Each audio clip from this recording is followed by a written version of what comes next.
Oke, rekan-rekan semua, pada kesempatan ini kita akan lanjutkan pembahasan. Kita akan membahas mengenai Operation Optimization bagian kedua.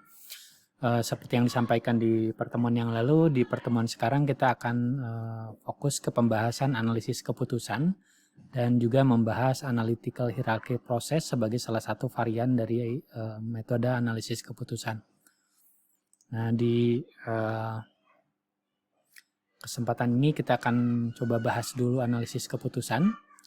Nah, di analisis keputusan ini berkaitan dengan bagaimana kita memilih di antara pilihan atau alternatif di mana kita sadari ada kondisi-kondisi yang mungkin terjadi. Jadi kalau kita kembalikan kenapa analisis keputusan ini dipelajari dalam manajemen operasi, khususnya di teori-teori manajemen. Tentunya walaupun setiap hari kita melakukan pengambilan keputusan, ya mulai dari bangun sampai tidur lagi, tapi apa yang kita ambil keputusannya itu tidak ada dampaknya untuk pihak lain. Nah, namun keputusan yang diambil di area manajemen, keputusan yang diambil di organisasi tentunya akan ada dampak kepada pihak lain. Oleh karena itu pengambilan keputusannya harus benar, harus sebaik mungkin, ya, seoptimal mungkin. Itulah kenapa analisis keputusan ini dibahas di dalam bagian dari Operation Optimization. Nah, kita langsung saja ke contohnya ya untuk memberikan gambaran seperti apa sih kasus atau masalah yang berkaitan dengan pengambilan keputusan. Jadi kalau kita lihat di sini di kasusnya Thomson Lumber Company. Jadi perusahaan ini dihadapkan pada persoalan pengambilan keputusan di mana perusahaan memiliki 3 alternatif, ya 3 pilihan, apakah akan membangun pabrik besar atau akan membangun pabrik kecil dulu, ya nanti dilihat kondisinya, kalau membaik mungkin akan melanjutkan pembangunan pabriknya, atau keputusan yang ketiga adalah do nothing, artinya tidak membangun pabrik. Jadi di kasus ini tidak melakukan sesuatu itu adalah pilihan dan itu adalah keputusan yang bisa diambil. Nah, jadi yang pertama kita lihat ada yang namanya alternatif atau pilihan. Yang kedua ada yang namanya state of nature atau kondisi. Ini adalah kondisi yang mungkin terjadi ketika pengambilan keputusan ini dilakukan. Nah, dalam kasus ini ada 2 kemungkinan yang terjadi. Pertama adalah favorable market, artinya kondisi pasarnya itu baik, bergairah gitu ya. Atau unfavorable market, kondisi pasarnya lesu gitu ya. Nah, ini yang kedua. Ya, yang ketiga adalah nilai-nilai angka di sini ya yang disebut sebagai payoff atau profit gitu ya. Nah, ini adalah angka-angka yang diestimasi akan didapat ketika pengambil keputusan memilih satu alternatif tertentu di kondisi tertentu. Contohnya, kita memilih large plan.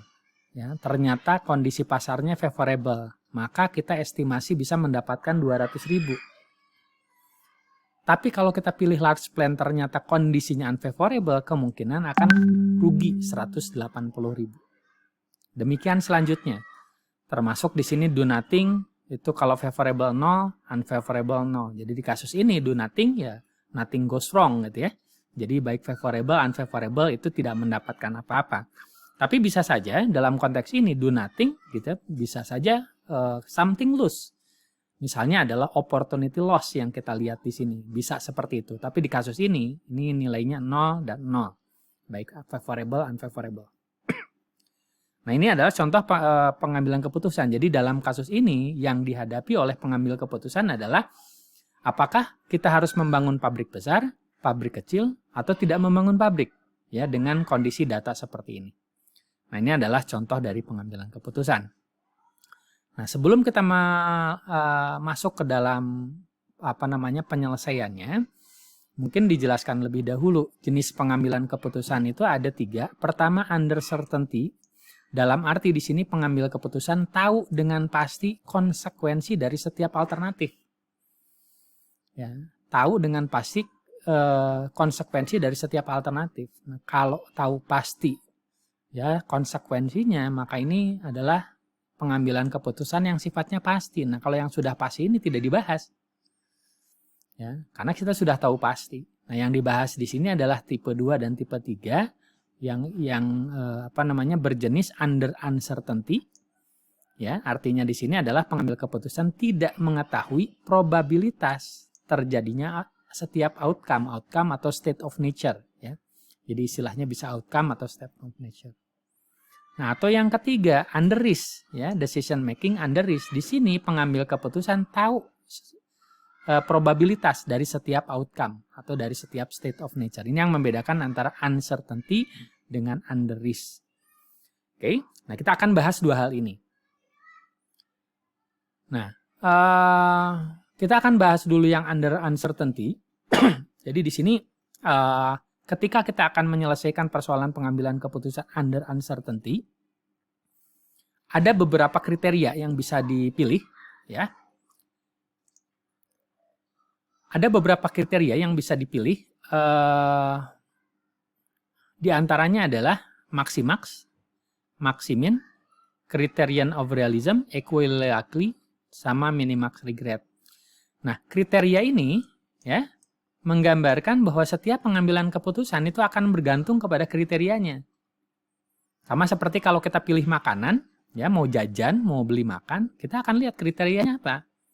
Kalau kriterianya adalah dompet, maka kita hanya akan melihat makanan-makanan yang harganya paling rendah. Gitu. Ya. Dompet kita tipis, kita akan lihat harga. Nggak usah lihat jenis makanan, mungkin nggak usah lihat rasa dan lain-lain. Tapi kalau kriterianya adalah saya pengen makan enak, baru gajian, harga nggak ada masalah. Berarti kriterianya akan berbeda. Dan karena kriterianya berbeda, bisa saja pilihan kita akan berbeda. Ya. Nah, untuk kondisi uncertainty ini ada beberapa kriteria yang bisa dipilih. Ya. Ini setidaknya menurut Heiser seperti itu. Ada yang maximax, ini untuk yang optimistik. Ya. Maximin untuk yang pesimistik, dan lain-lain.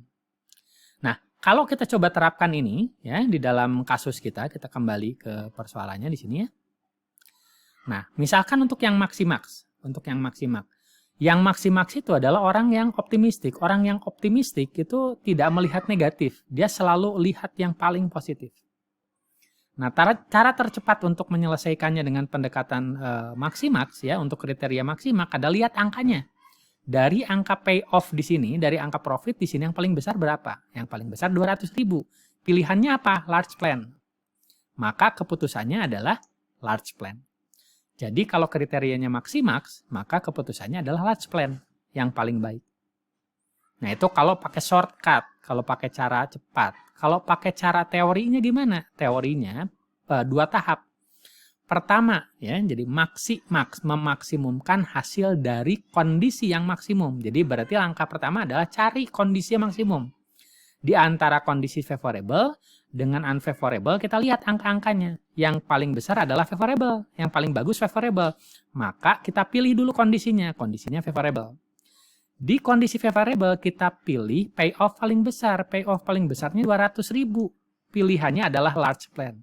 Maka keputusannya large plan. Nah, itu kalau pakai cara yang bertahap sesuai dengan teorinya. Ya.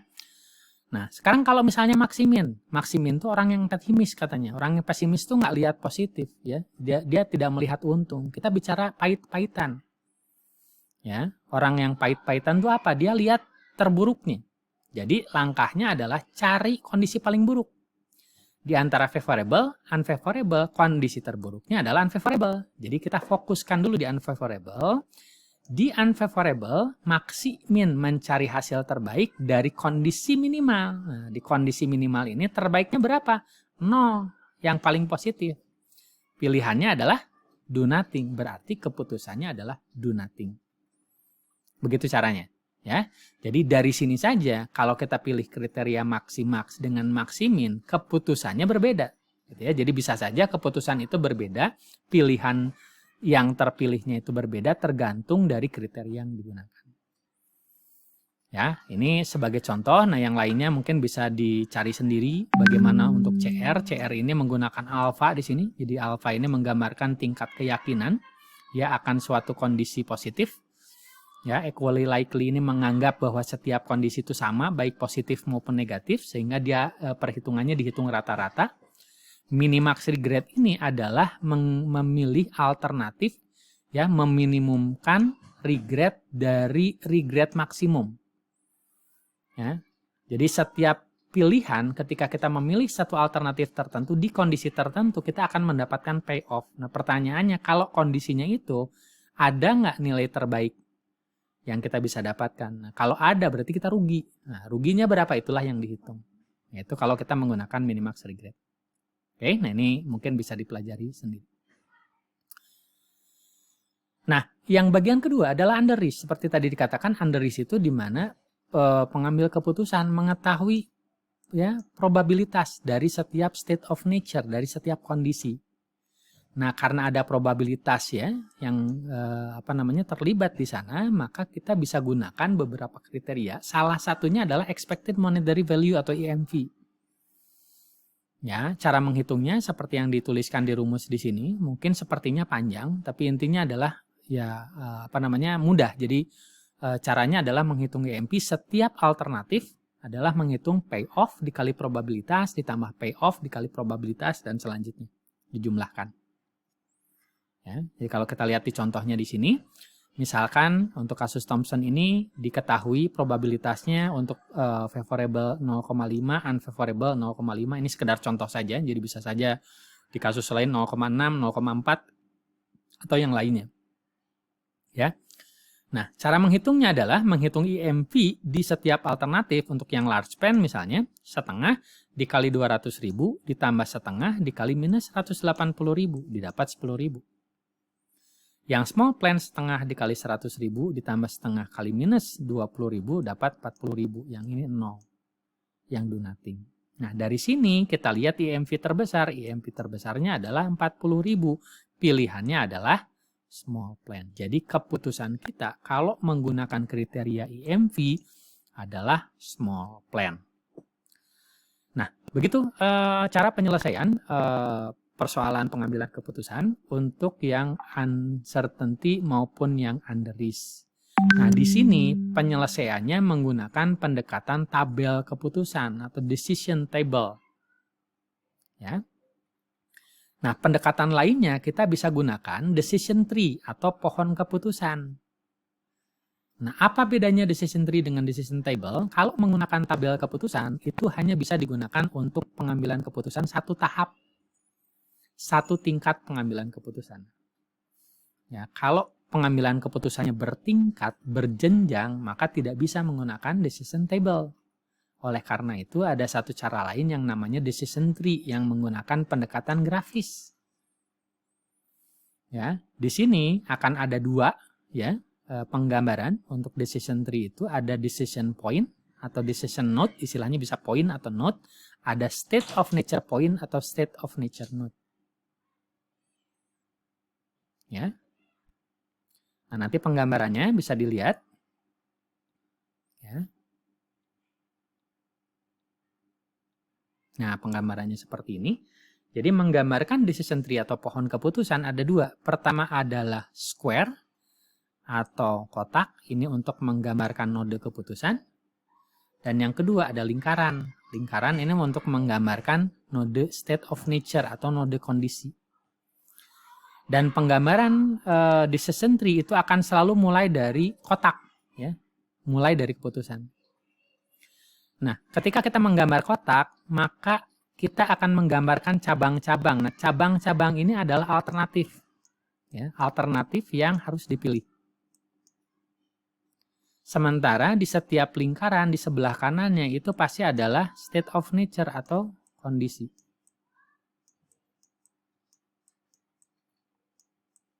Ini. Ada alternatif, ada kondisi. Nah, beginilah struktur dasar dari pohon keputusan, ya. Nah, kalau kita coba gambarkan persoalan Thomson tadi di dalam bentuk pohon keputusan, kira-kira seperti ini. Ya, pertama mulai dengan kotak, selalu mulai dengan kotak karena ini adalah persoalan pengambilan keputusan, pasti akan ada alternatif. Ya, kita mulai dengan kotak, kemudian dilanjutkan dengan pilihannya. Karena di sini ada 3, berarti akan ada 3 garis atau 3 cabang. Ya, large plan, small plan, dan do nothing. Nah, kemudian untuk setiap cabang di sini, untuk setiap alternatif, kita gambarkan di sini ada 2 kondisi. Favorable, unfavorable. Ya. Favorable, unfavorable dengan probabilitasnya setengah-setengah. Untuk yang small plan juga sama, favorable, unfavorable. Untuk yang do nothing, ini karena payoff-nya 0, ya, dikalikan probabilitas pun nanti hasil akhirnya adalah 0, ini tidak digambarkan di sini. Kalau mau digambarkan juga boleh, misalkan di sini adalah not 3, lingkaran, kemudian kita buat 2 seperti ini. Ya. Ini adalah favorable market, ya, setengah. Di sini juga unfavorable market setengah. Ya, bisa seperti itu. Hasilnya sama 0. Ya.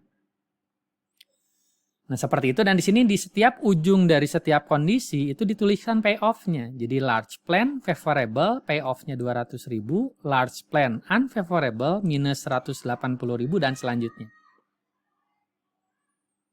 Nah, langkah berikutnya adalah menyelesaikannya. Bagaimana cara menyelesaikannya? Cara menyelesaikannya, kita mulai dari kanan, atas. Ya. Walaupun sebetulnya dari kanan bawah juga boleh. Tapi tidak dari kiri. Kenapa? Karena datanya ada di kanan. Perhitungannya kita mulai dengan data-data angka yang ada di kanan. Nah, kita mulai dari note 1 dulu di sini. Note 1, petunjuknya adalah setiap kita menemukan kotak, apa yang harus dilakukan terhadap yang di kanan di sini adalah memilih. Ini petunjuknya. Memilih. Memilih apa? Memilih alternatif yang memiliki IMV terbesar. Ya, yang terbesar. Memilih alternatif yang memiliki IMV terbesar. Nah, kalau ketemunya yang lingkaran seperti ini, apa yang harus dilakukan terhadap cabang di sebelah kanan adalah menghitung. Menghitung. Menghitung apa? Menghitung IMV. Gitu. Nah, sekarang kalau kita mulai di 1, karena 1 itu adalah lingkaran, seperti tadi dikatakan, menghitung IMV. Menghitung dari semua data yang ada di sini. Setengah dikali 200.000. Ditambah setengah kali minus 180.000. Kita dapat di sini 10.000. Kita tulis di atas notnya. Ya, kita kasih kotak. Nah, kemudian kita masuk dulu ke yang kedua. Di sini sama lingkaran, berarti menghitung IMV setengah kali 100.000 ditambah setengah kali minus 20.000, 40.000. Kita tulis di sini 40.000.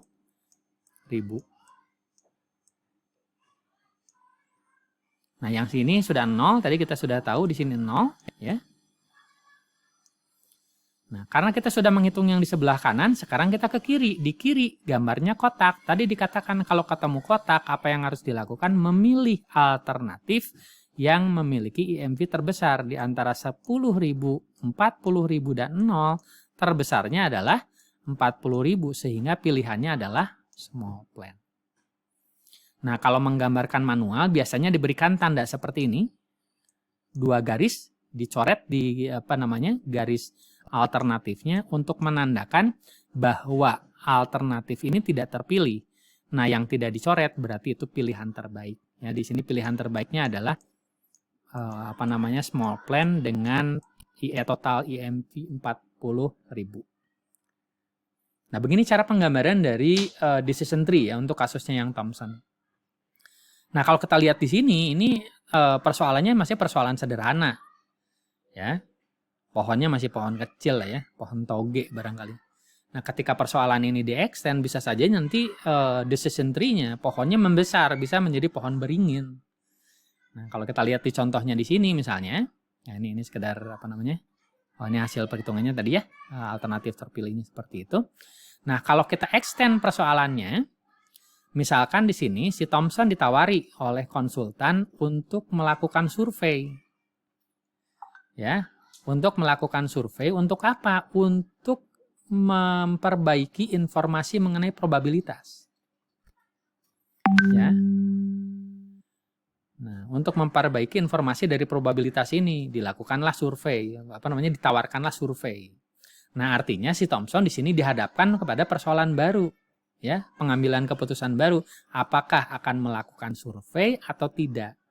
Nah, sehingga di sini ada satu kotak tambahan. Jadi kalau yang tadi itu kan di sini nih. Yang tadi sudah dibahas itu kan di sebelah sini nih. Dan di sini kalau tidak melakukan survei, kita sudah tahu yang terbaik adalah small plan. Tapi ketika ditawari melakukan survei, berarti kan ada pengambilan keputusan baru, survei atau tidak survei.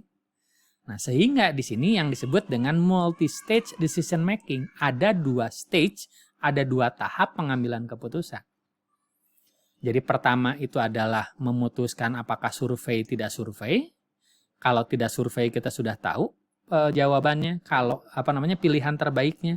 Kalau survei maka harus menunggu hasil survei. Nah, hasil survei itu bisa memprediksi market itu favorable atau hasil survei itu bisa memprediksi market itu unfavorable. Nah, kalau marketnya favorable, maka di sini kita harus memilih. Akan memilih large plan, small plan, atau do nothing. Nah, di sini ada satu konstruk pengambilan keputusan baru di mana hasil survei memprediksi favorable. Jadi sama seperti yang di bawah ini nih, kita punya satu struktur pohon keputusan lagi dalam kondisi hasil surveinya favorable. Demikian juga yang unfavorable. Kalau hasil surveinya negatif atau unfavorable, kita punya persoalan lagi, apakah memilih large plan, small plan, atau do nothing. Ya. Nah, kita gambar yang sama. Nah, kemudian di sini payoff-nya, di sini karena survei itu ditawarkan biayanya oleh konsultan itu 10.000, ya. Artinya apa? Kalau memilih market survei, maka payoff yang di sebelah kanan itu akan dikurangi biaya survei. Jadi kalau tadinya large plan favorable itu 200.000, di sini large plan favorable 200.000 dikurangi 10.000. Jadi 190. Yang ini minus 180 dikurangi 10.000, jadi minus 190.000. Yang ini 0 dikurangi 10.000, jadi minus 10.000 dan selanjutnya. Jadi payoff-nya itu dapat dari mana? Dari sini. Dikurangi biaya survei 10.000.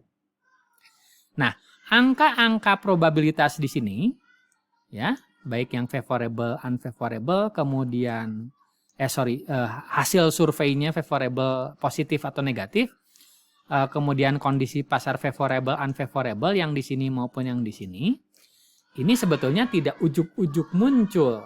Ini didapat dari perhitungan dengan pendekatan naive Bayes, ya, teorema Bayes. Ya, teorema Bayes itu menggunakan 3 data. Pertama prior probabilities, ya, prioritas dasar diambil dari sini. Kemudian dari prioritas dasar itu ditambahkan dengan informasi performansi dari si surveyor. Surveyor itu dari sekian kali melakukan survei, berapa kali yang tepat. Nah, dari situ kan ketahuan berapa probabilitas dia tepat melakukan prediksi. Gitu. Nah, berdasarkan itu akan muncul dengan conditional probabilities, ya, yang seperti ini, dan posterior probabilities keluar dengan angka-angka ini. Jadi angka-angka probabilitas ini keluar dari perhitungan, ya. Nah, demikian mungkin untuk bagian pertama untuk decision analysis.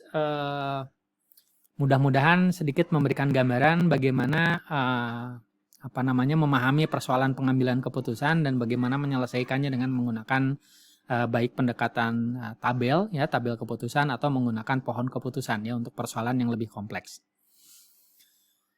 Nah, di bagian kedua ini kita akan bahas mengenai AHP, Analytical Hierarchy Process. Ya, ini masuk ke dalam golongan multi criteria decision making.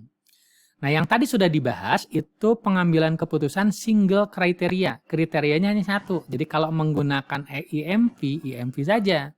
Kalau menggunakan maximax saja. Kalau menggunakan equally likely saja. Jadi hanya menggunakan satu kriteria. Sementara kebanyakan persoalan pengambilan keputusan seringkali kriterianya tidak satu. Ya, di kehidupan sehari-hari juga sama. Ya. Kalau kita memilih pasangan, kita pengen misalnya yang cakep, yang tinggi, yang putih, segala macam. Tapi semuanya pengen dipertimbangkan. Jadi nggak mungkin hanya satu. Gitu ya, saya pengen semuanya dipertimbangkan. Nah, karena banyak yang dipertimbangkan, oleh karena itu dengan teori yang tadi itu tidak bisa diselesaikan. Nah, oleh karena itu ada pendekatan yang namanya multi kriteria decision making, ya, yang salah satunya adalah AHP yang akan kita bahas. Nah, multi kriteria decision making atau multi-factor decision making di sini involve individual subjectively and intuitively considering various factor prior to making a decision. Jadi, multi-factor decision making ini melakukan pengambilan keputusan dengan mempertimbangkan banyak faktor, tapi secara subjektif dan intuitif. Seperti apa subjektif intuitif nanti dijelaskan. Nah, cara perhitungannya dengan menggunakan MFEP, Multi-Factor Evaluation Process, ya. Nah, nanti kita akan belajar AHP. AHP ini mencoba menjembatani atau mengatasi kekurangan yang ada di MFEP, ya, di Multi-Factor Decision Making yang sifatnya subjektif tadi. Ya, nanti kita akan jelaskan. Nah, contoh dari MFEP itu seperti ini. Misalkan di kasus ini si Steve, ya, Steve Merkel, dia menghadapi satu kondisi dilema. Jadi ini dilema yang menguntungkan sebetulnya. Karena si Steve ini beruntung diterima di 3 perusahaan. Kemudian bingung buat milih. Ya. Diterima di AA, EDS, PW, sama-sama menerima, memanggil. Ya, bingung mau pilih mana. Nah, gitu. Nah, untuk memilih ini, si Steve memikirkan ada 3 kriteria yang dipertimbangkan. Pertama dilihat dari sisi kaji, yang kedua adalah karir, yang ketiga adalah lokasi. Nah, di antara ketiga kriteria ini, Steve melihat saya condong kepada sesuatu, ya. Jadi dia tidak menganggap sama, ya. Dia melihat bahwa karir yang buat dia penting. Sehingga dia putuskan karir diberikan skor 0,6. Ini bobot, ya. Diberikan bobot 0,6, yang kedua adalah salary 0,3, kemudian lokasi 0,1. Dan ini totalnya harus 1, ya, kalau bobot biasanya seperti itu. Nah, kemudian langkah berikutnya, setelah tahu kriterianya apa, tahu bobotnya berapa untuk masing-masing, langkah berikutnya adalah melakukan scoring atau evaluasi atau penilaian. Untuk setiap alternatif, untuk setiap perusahaan dievaluasi berdasarkan 3 kriteria ini. Misalkan AA dilihat dari salary 0,7 kayaknya. Atau mungkin kayaknya lebih gampang ke kanan, ya. AA, EDS, PW dilihat dari salary dulu. Oh, AA 0,7, EDS 0,8, PW 0,9. Ini menggunakan skala 1, ya, 0 sampai 1. Kita boleh menggunakan skala 0 sampai 100 misalnya. Ya, kalau kita lihat di sini berdasarkan salary, si Steve mengevaluasi atau menilai si PW ini paling bagus salary-nya, paling gede gajinya, ya, dibandingkan dengan yang lain. Nah, kemudian dari sisi karir, ya, dari sisi karir AA 0,9, EDS 0,7, PW 0,6. Kalau lihat di sini, oh berarti karirnya yang paling bagus AA nih. Ya, dibandingkan dengan yang lain. Kemudian dari sisi lokasi, PW ini yang paling tinggi, artinya PW ini yang paling dekat, ya, ke rumah si Steve. Nah, kemudian bagaimana cara melakukan mengambil keputusannya? Ya, kita lakukan perhitungan dengan MFEP ini dengan cara kita menghitung total skor. Untuk setiap pilihan di sini, untuk setiap alternatif dihitung total skornya. Caranya adalah bobot dikali skor, ditambah bobot dikali skor, ditambah bobot kali skor. Ya, untuk EDS juga sama, PW juga sama. Misalkan untuk yang AA dulu, bobot dikali skor dapat segini, bobot kali skor, bobot kali skor dapat totalnya 0,81. Total skornya untuk AA. Dengan cara yang sama untuk EDS dan PW, kita dapat total skor 0,74 dan 0,72. Nah, dari sini kita melakukan pengambilan keputusan, total skor AA ternyata paling besar dibandingkan dengan EDS dan PW. Ya, sehingga Steve memutuskan untuk memilih AA. Nah, ini cara bagaimana menyelesaikan persoalan pengambilan keputusan multi kriteria, ya, di kasusnya Steve Merkel ini. Nah, tapi ada kekurangan di sini. Nah, kekurangannya apa? Ketika si Steve ditanya, kenapa karir dikasih 0,6? Ya, karena menurut saya karir paling penting. Kenapa nggak 0,55? Mulai bingung, nggak bisa jawab. Susah. Kenapa lokasi 0,1? Kenapa nggak 0,12? Kenapa nggak 0,15? Nah, pertanyaan-pertanyaan seperti itu sulit untuk dijawab. Kenapa salary 0,7? Kenapa nggak 0,69? Kenapa nggak 0,6 misalnya? Itu adalah jawaban yang sulit, ya. Pertanyaan yang sulit dijawab, gitu ya. Nah, karena ini sifatnya adalah subjektif. Nah, untuk mengatasi subjektivitas itu, maka Thomas Saati, ya, penemu dari analytical hierarchy process, menawarkan satu konsep AHP. Ya, di konsep AHP ini katanya pengambilan keputusan, di sini persoalan pengambilan keputusan di breakdown ke dalam stage atau level. Jadi di leveling, ya, leveling itu seperti apa nanti kita lihat gambarnya. Nah, mulai dari lowest level di sini untuk setiap level dilakukan pairwise comparison. Ini kata kuncinya. Jadi untuk setiap pilihan, ya, itu dilakukan perbandingan berpasangan. Jadi hanya 2, 1 ke 1. Ya, dibandingkan dengan kita melihat keseluruhan, kita lihat 1 ke 1. Saya lebih condong mana di antara A sama B, misalnya seperti itu. Nah, menilainya gimana? Nah, untuk menilainya si Thomas Saati memberikan skala, ya, 9 skala, 9 tingkatan. Mulai dari 1, ini equally prefer, sama antara 1 dengan yang lainnya, sampai 9, extremely prefer, mutlak 1 dibandingkan dengan yang lain. Nah, karena angkanya 9, susah bacanya, kita hanya baca yang ganjilnya saja. 1, 3, 5, 7, 9.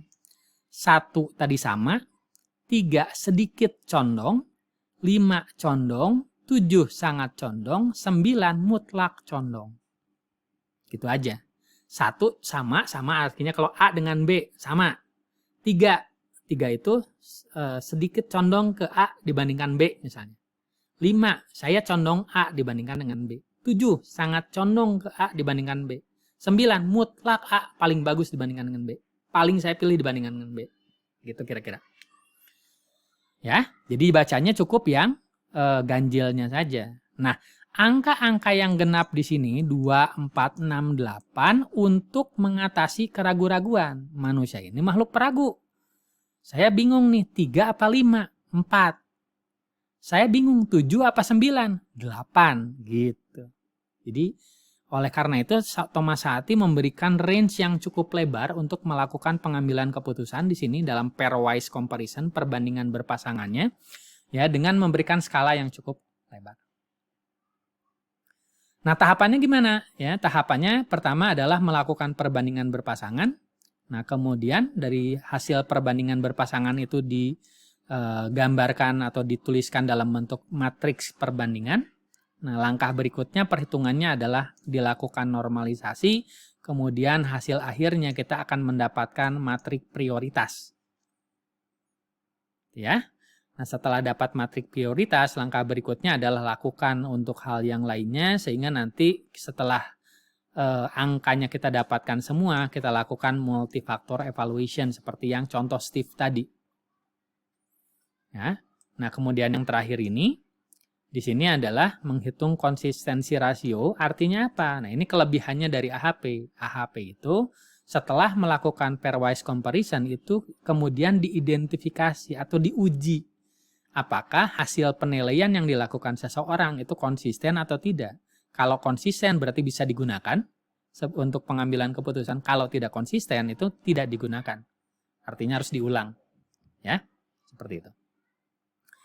Nah, sebagai contoh, ya misalnya di sini Judy Grimm berencana membeli komputer sistem, ya sistem komputer.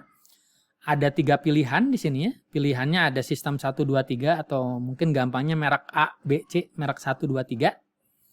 Ya, kemudian kriterianya untuk memilih tadi ada hardware, software, kemudian vendor support. Jadi 3 alternatif, ada 3 kriteria. Gitu. Nah, ini yang disebut dengan tadi kekhasan dari AHP ini adalah break decision into stage. Jadi persoalan pengambilan keputusan di breakdown menjadi tahap demi tahap, stage demi stage. Nah, mulai dari bawah seperti tadi dikatakan, mulai dari level terbawah di sini dilakukan pemilihan pairwise comparison, perbandingan berpasangan untuk setiap kondisi di sini. Jadi kalau kita lihat di sini berdasarkan hardware, sistem mana yang baik? Sistem 1 yang paling baik, sistem 1, sistem 2 atau sistem 3. Cara perbandingannya gimana? Kita bandingin dulu 1 dengan 2, mana yang menurut saya lebih baik? 1 dengan 3, mana yang menurut saya lebih baik? 2 dengan 3, mana yang menurut saya lebih baik? Gitu. Begitulah yang namanya pairwise comparison. Demikian juga nanti berdasarkan software. Demikian juga berdasarkan vendor support. Nah, demikian juga kita mempertimbangkan di sini atau melakukan perbandingan antara hardware, software, sama vendor support. Menurut saya mana yang paling penting? Maka kita melakukan perbandingan berpasangan hardware terhadap software, hardware dibandingkan dengan vendor support, software dibandingkan dengan vendor support. Gitu ya. Jadi ada mungkin berapa? 1, 2, 3, ada 4 kali melakukan pairwise comparison. Nah, misalkan kita contohkan satu saja dulu di sini untuk perbandingan berpasangan untuk yang hardware. Jadi kita memilih sistem mana yang paling baik, sistem 1, 2, 3 berdasarkan hardware. Nah, kita punya tabel comparison matrix seperti ini. Nah, kalau kita lihat di sini sistem 1 dengan sistem 1 itu kan sama, berarti 1 angkanya ini juga 1 nih, kelewat. Nah, 1 dengan 2, nah, di sini si Judi melakukan penilaian 1 dibandingkan 2, oh 3. Nah, artinya sedikit lebih condong sistem 1 dibandingkan dengan sistem 2. Dibandingkan sistem 1 dengan sistem 3, 9. Ya, artinya sistem 1 mutlak dipilih Judi dibandingkan dengan sistem 3 berdasarkan hardware. Sistem 2 dengan sistem 3 diberikan nilai 6. Artinya antara 5 dan 7, antara condong dengan sangat condong, gitu ya.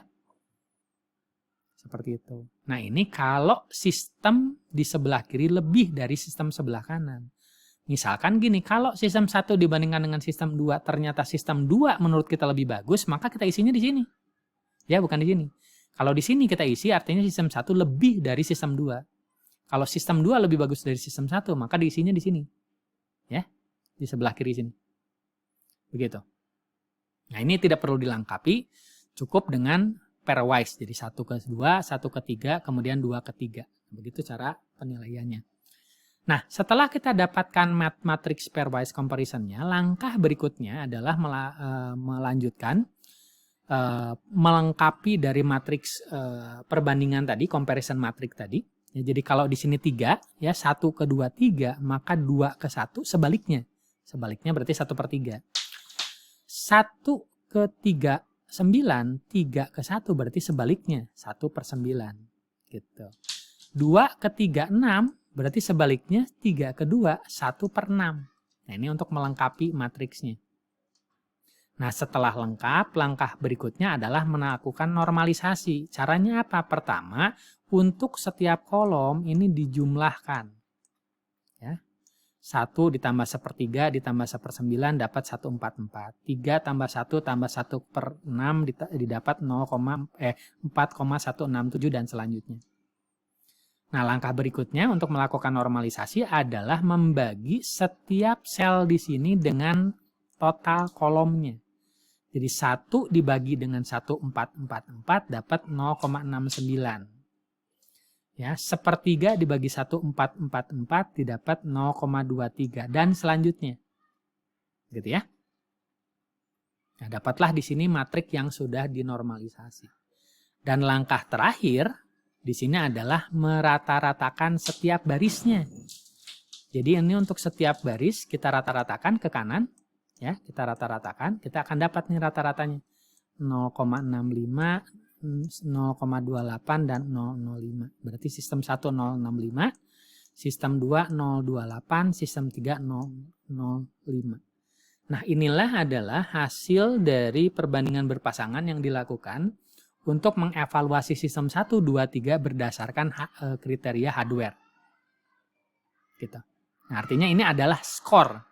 Ya, skor yang didapat, skor penilaian untuk masing-masing sistem berdasarkan kriteria hardware.